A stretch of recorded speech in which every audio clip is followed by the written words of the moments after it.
Hello and welcome to Audio Discourse. My name is Anthony.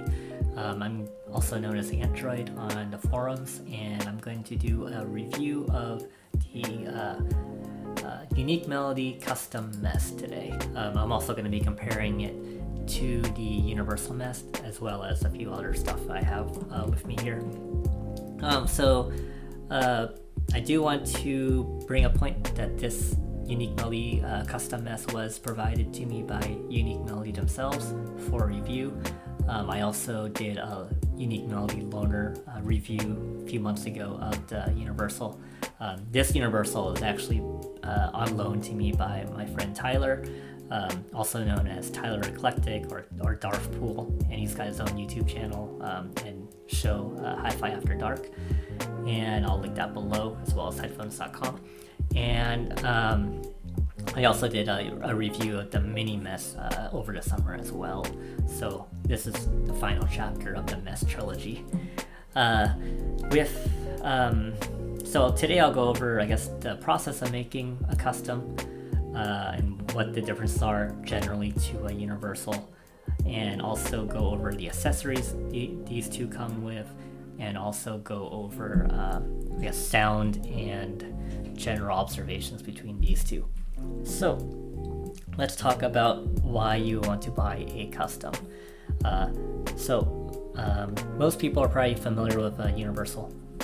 They come with a pop on, pop off foam or silicone tip, which you stick in, which creates a nice seal in your ear. If I can get this actually installed, I'm using double flange tips with Universal MEST, and they go in like that.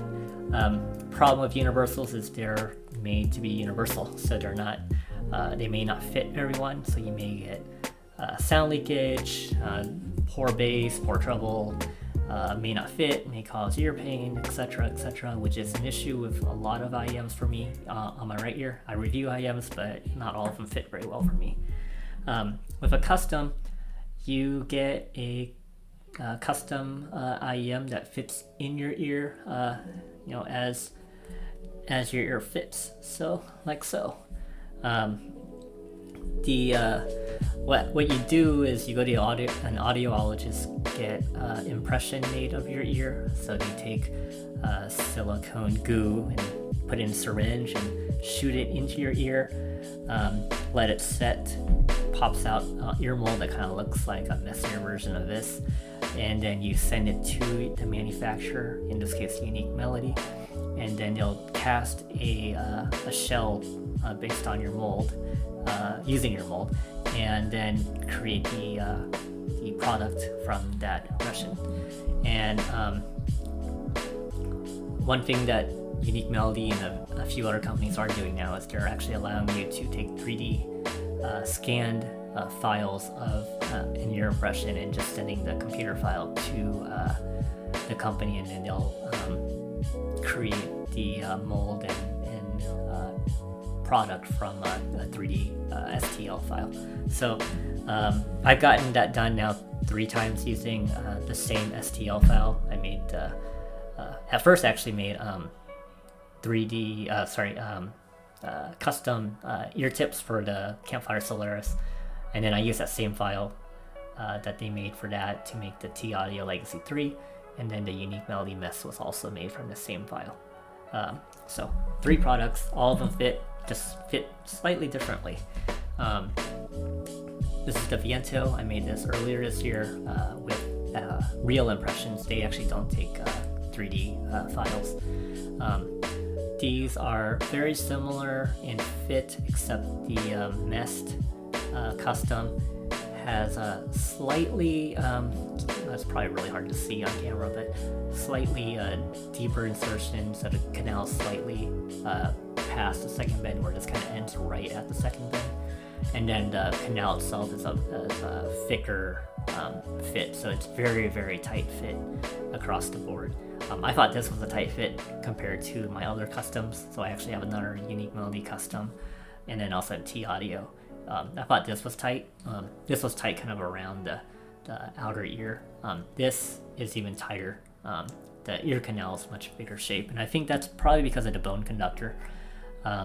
they probably want as close of a intimate contact as possible to make the bone conductor as useful as possible. And I'll talk about that a little later. With like the T-Audio Legacy 3 compared to the MEST, the fit is much different. The MEST is much deeper than the Legacy 3, and I've already mentioned the Legacy 3 in its own review that it's very shallow fit. This thing doesn't even get to the second bend, as far as I know, and it's a much smaller shell compared to this. So much looser fit. I have a lot of occasional seal issues with this, which I never have with this or the Viento. These never have issues with seal, even if I open my mouth and eat and whatnot. Fit. Left ear, never have problems with it. Comes in fit really easily for me. I never had issues with it. Right ear, I have issues with every IEM, including the Viento. I had pain on the outer ear. It took about 3 weeks to 2 or 3 weeks to kind of get used to the discomfort. Right ear, I kind of have to play around a little bit to get it to actually sit in correctly. So you see left ear, I kind of twisted it in once and it would fit. Just when I kind of had to do a couple rotations to get it to fit. And the ear canal is a little different on my right ear versus left ear. Might be a little hard to see, but the right ear's got a steeper angle, so the bend on the right ear is more bent, so that causes it to be harder to put in, and I think also causes a little bit of a pinching action, which causes the discomfort. But after about 3 or 4 days, I got used to it, and it doesn't hurt anymore to wear. So that is one thing to concern yourself with, I guess, if you've never used a custom before, is that if you never had one before, it may take a week and a half or so to get used to the feeling of having something put in your ear that engulfs the entire outer ear as well as the entire inner ear. And so it can vary, obviously, depending on how well your impressions are and type of shell design. You can see, there's 3 different IEMs here, and they all have different shell designs on how they fit the custom. And so each of these had their own, challenges I had to deal with the first week or so. So that's one thing to consider. And then, sometimes if you don't get any seal at all, that could mean that you might need to get a refit. Or if it's like excruciating pain, that's another reason you might need to get a refit. And that's not a uncommon thing with customs, is for people to get a refit or even get new impressions. So let's talk about accessories. So earlier units of the MEST came with a really nice Dignus case. Dignus is a company in South Korea. They make a lot of cases for DAPs and phones and also carrying pouches like this. So this is the Unique Melody made a custom version of one of their products. Unfortunately, Unique Melody recently ran out of these, and I don't know if they're going to restock them. But it seems like Dignus themselves are out of stock of the same generic case version of this, and they've been out for a while. So they may not get that for a while. So in replacement, my custom came with this gray pouch. It's a pretty generic pouch. It has a pocket here and some straps here, and a Unique Melody logo on this flap here. This is a case that they've included with a lot of their products. It actually same case came with my ME1 from 3 or 4 years ago, and so same case for most Unique Melody products. This is the cable. The cable is a silver and gray braided cable, like so. It's fairly thick. Gets tangled kind of easily, so it's not the best thing. I guess the other negative thing I'll note is that the Y-split is this clear heat shrink here, and it's got a chin strap that's also a clear heat shrink. So not the greatest, I guess, look or quality here, but the cable itself is really, well built. It's just not the greatest to use because it's really thick and kind of heavy, especially when you're talking about this connector, which it actually is a 2.5 millimeter balanced connector. So if you use an acetylene kern DAP, this is pretty standard. If you use a 4.4 millimeter balanced DAP like me, you have to put on this adapter, which it comes with, and it pops on like so on my Sony. It also comes, of course, with a 3.5 millimeter for people who are just using normal DAP, amp, or your cell phone. So this is what it looks like on an S10. And then it uses QDC style or C-pin connectors, which, as you see on the shell, it's raised here and then you stick it on, and it covers it up. And it's got preformed ear hooks. So it's not memory wire, but it is preformed, which good or bad. I don't typically like it like that, but depends on the ear shell. I actually use hi-fi here cables. This is a much softer, lighter, and more flexible cable, and doesn't wrinkle very easily or tangle very easily.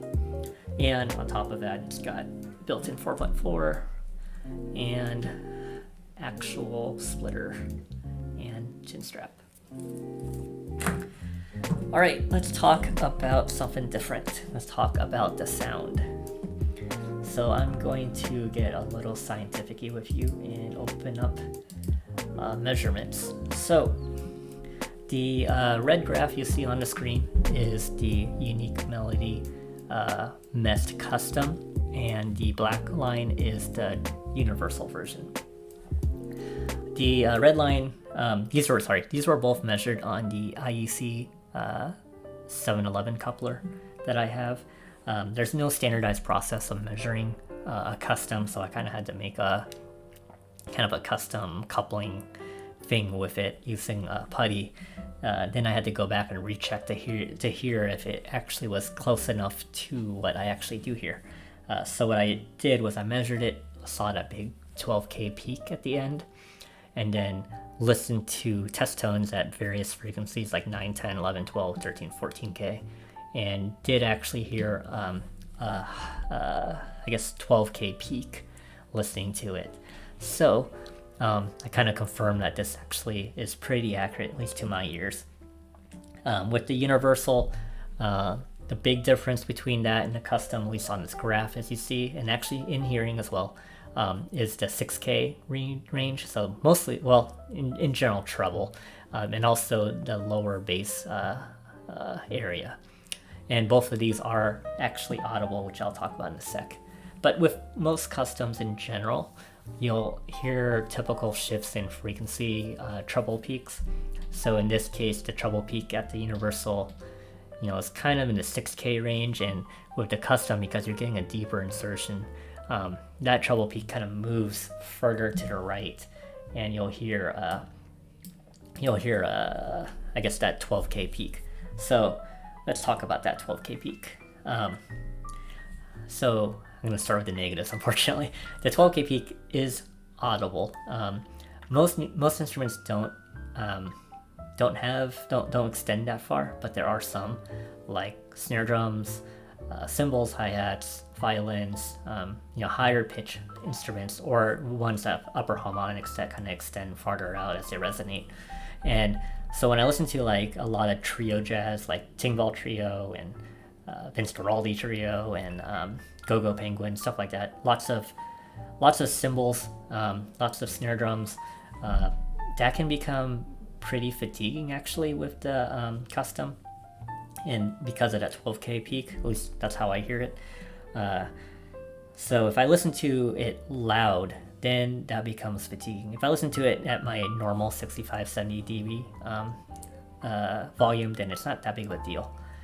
But with the MEST, for whatever reason, I like to listen to this very loud, and very loud for me is like 80 to 85 decibels, which is probably standard volume for a lot of people. So that does become a little fatiguing, to the point where if I listen to it for a while, in that type of music, or music that has a lot of higher pitched instruments, I can take these out and my ears will actually ring for a little bit. So that's not a great thing, of course, but I can always tailor my volume down lower, or just listen to it with different music, or EQ it slightly. But for the most part, maybe I've gotten used to it, but it's not that big of a deal as it was the first couple days. The other thing, I guess, with the Universal is I don't have that problem. The Universal has a peak at 6K, and so I hear more forward-sounding guitars and strings, and some female vocals. So guitars will sound a little bit more twangy and a lot more forward-sounding than on the custom. And I've tried out on a bunch of different songs. A lot of rock music, you'll hear much more forward-sounding guitars here than on here. And the other, I guess the general theme is this has an emphasis in that presence region, which I am kind of used to listening to the Hi-Fi Man aria. It has a 6K peak. It's a little bit more emphasized here, but not to the point where I hate it. So it's a little more forward here. This custom version is a lot smoother across the treble range, which is really, really nice. Really, really smooth and coherent, and a little bit less disjointed than on this, where it has a peak at 6K. The other thing I noticed on the Universal is it has a warmer sound. So the bass is a little bit more elevated, especially the mid bass on this versus the custom. So when I listen to rock music, it sounded a little bit warmer here, but also because of that, I think it sounded a little bit more compressed. When I reviewed the Universal earlier this year, I said that the soundstage was not necessarily wide, like in a traditional sense. It was an intimate sound, but it had this weird imaging soundstage where it sounded more 3D, so things were coming at you, and a lot of forward sound, so it gives you a lot of depth and layering, but not necessarily a wide sound, so kind of like a holographic 3D spherical sound. With the custom, it's still got that spherical sound, but let's imagine this is the Universal, this Universal, and then the custom kind of moves that out a little bit further. So it's got a wider sound stage, not super wide, but wider, but still has the 3D sound. Bass is a little bit lower on this too, but not a lot. One thing to point about is that I think the resolution and texture and decay and everything about all the technicalities on the custom is a lot better than on the Universal. But that's also because I didn't have the greatest fit, so keep that in mind. The standout factor of the MEST to me is how great the bass sounds. So, and how well it does layering and texturing, and its resolution is top notch. So when I listen to music like The War on Drugs and Sonic Youth and My Bloody Valentine and Slow Dive and lots of shoegazer, wall of sound, lots of guitar effects, that type of music, I think this thing really excels. It makes all those different resonant sounds and all the little guitar pedal effects and all of that kind of come together, and it's very well resolving. It's got a lot of feel.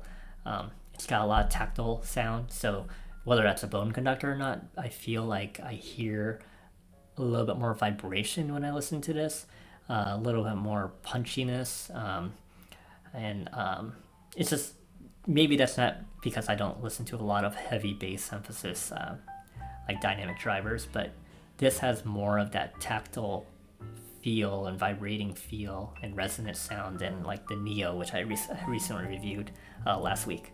So there's something going on here. I just don't really know exactly if it's the bone conductor or it's just the way they tuned it. But yeah, the MEST is like, the MEST's selling point for me is the low end response and the quality of it. It's not necessarily the quantity. It's still more it's got more quantity than a lot of stuff I listen to, but the quality of it is absolutely outstanding. So I guess when you compare like these two This is the Viento, and this is the MEST. People will quickly point out that this has a very low PINA gain, and that's basically your upper mid-range and your presence region, which to a lot of people that's like the female vocals and the guitars. This is definitely less than this. This is a 10 dB gain from 1K. This is about 5 dB decibels, and so there's 5 decibel difference in that female vocal range, I guess, between the Viento and the MEST. So if you're used to listening to like diffuse field or anamodic sound, going to this is going to sound a little bit warmer, a little bit more laid back sounding. So your females are not necessarily like right in front of you anymore. They're a little bit further back. They're kind of like in the center of the stage now instead of right in front of the stage.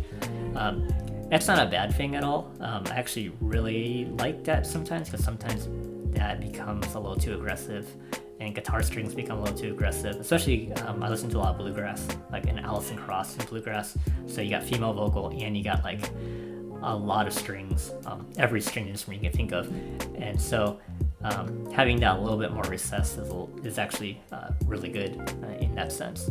I guess if you're listening to music where one single element, either the singer or the guitar or whatever, is focused, that's not as big of a deal.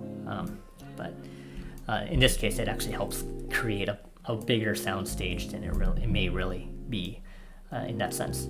So this is a little bit more warmer and laid back than this, but this actually has really good treble extension that's comparable to this too. So you don't really miss anything, and the resolution is actually probably better on the custom MEST than it is on the Viento. Let's see, what else do I want to talk about? I want to talk about output impedance. So let's pull up this graph. I'm going to take myself away again. The MEST, like the Campfire, Andromeda, and Solaris, and the Visioneer IEMs, and even the Viento, is a little bit sensitive to source matching. So the graphs that I've shown so far have been with the Apple iPhone dongle or the USB-C adapter, which is a very low impedance amplifier. If you change your amplifier to something else, so like, certain DAPs or even older phones have high impedance, you may change the sound of MEST. So this graph kind of depicts that in a way. The light blue or kind of tealish color is the iPhone adapter, so that's kind of a very low impedance representation. And then the red line is using the iFi earbuddy, which is a 2.7 ohm adapter. The IE match, which a lot of people use in the Andromeda, is also the same. So with that, you actually gain a little bit of mid-range and a little bit of treble, and reduce the bass. If you go to like a higher impedance, like a 20 ohm or 75 ohm, like the purple and blue line, you get a massive shift in bass, decrease in treble, or decrease in upper treble and decrease in mid-range. So stuff like an AV receiver amplifier or a tube amp, that will change the MEST quite a bit. It'll be much more bassy sounding. So it's something to consider. It's an issue of a lot of products, not just a MEST, and could be a reason why some people hear things totally differently than others. So something to always be concerned about with IEMs is source matching. So I think I wrapped up most everything I wanted to talk about with the customs. This is a really, really good product. I really like it.